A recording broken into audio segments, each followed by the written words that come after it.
Hey friends, I'm currently spending time in the Egyptian desert with monks in a monastery of all places, trying to learn the ancient spiritual disciplines, the ancient truths and traditions, and see how we can incorporate it in our modern day busy lives on our quest, on our journey to become promised land dwellers. If we just think back on the journey of the Israelites, for them to become promised land dwellers, they also had to pass through the desert. In a sense, this journey has reminded me of the mystery of Easter, of a new life gained through death on the cross. So the desert strips us. It doesn't leave anything unturned. If you have attachments, materialism, fears, you're performance driven, in a sense, the desert will strip us of all of that. So that we can become promised land dwellers.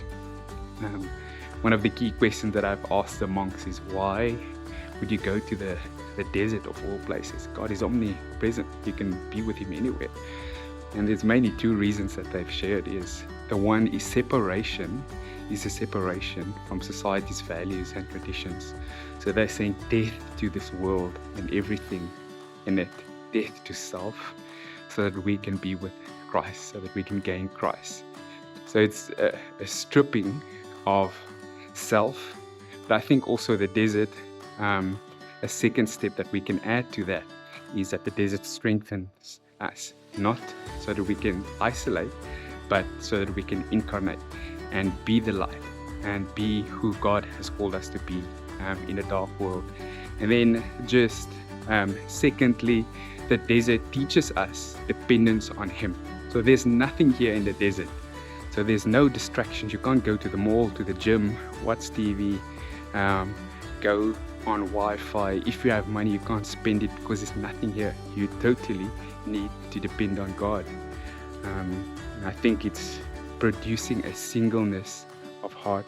It helps us to embrace the ultimate treasure, which is Christ, and just saying no to all the other things, all the other distractions in this world, so that we can become promised land dwellers.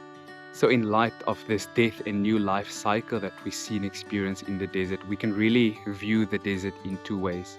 It can either be a relentless enemy frustrating my will, like Richard Foster say, that I must become a bent sea, and hopefully the desert and the stripping will bring us to a place of humility where God can really reach our heart.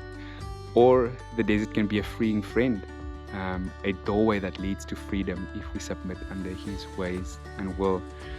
I think the desert produces the fruit of the Spirit in our lives, and productivity, efficiency, hurry is not a fruit of the Spirit. The desert really invites us to a slower way of life, and the desert really stops us so that God can reach our heart and reproduce and produce the fruit of the Spirit in his image within us. I think the desert also produces healers and not thinkers. We are so used to academic work and theory in schools, universities, and churches, but the life lessons that you learn in the hidden curriculum of life in the desert produces healers, because of we recognize firstly our own brokenness, and our hearts of stones are replaced with a heart of the Spirit, and agape love is produced in our lives. So as disciples of Christ, we are called to bring order to chaos.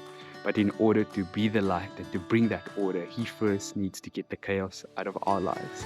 And I think the desert stops us, and it strips us from self and the chaos that's in ourselves, where we face ourselves and obviously the values and the culture that we've adapted from the world. It's really a place where God can strip us. And just lastly, and maybe it's a bit of criticism towards the lifestyle of the monks and monasteries. In a sense, it's really useless to go to the desert because it's not God who are absent from us. It's really us who are absent from him. We know God is omnipresent. We can access him anywhere. In a busy shopping mall, at work, in a taxi, in the township.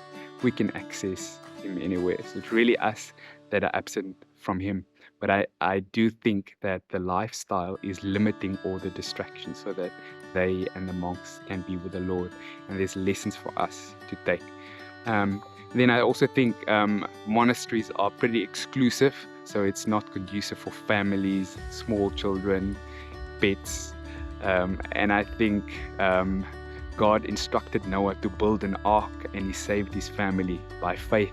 He built an ark, which is pretty inclusive and more reflective of the image of God, the heart of God, of including family in all of his creations.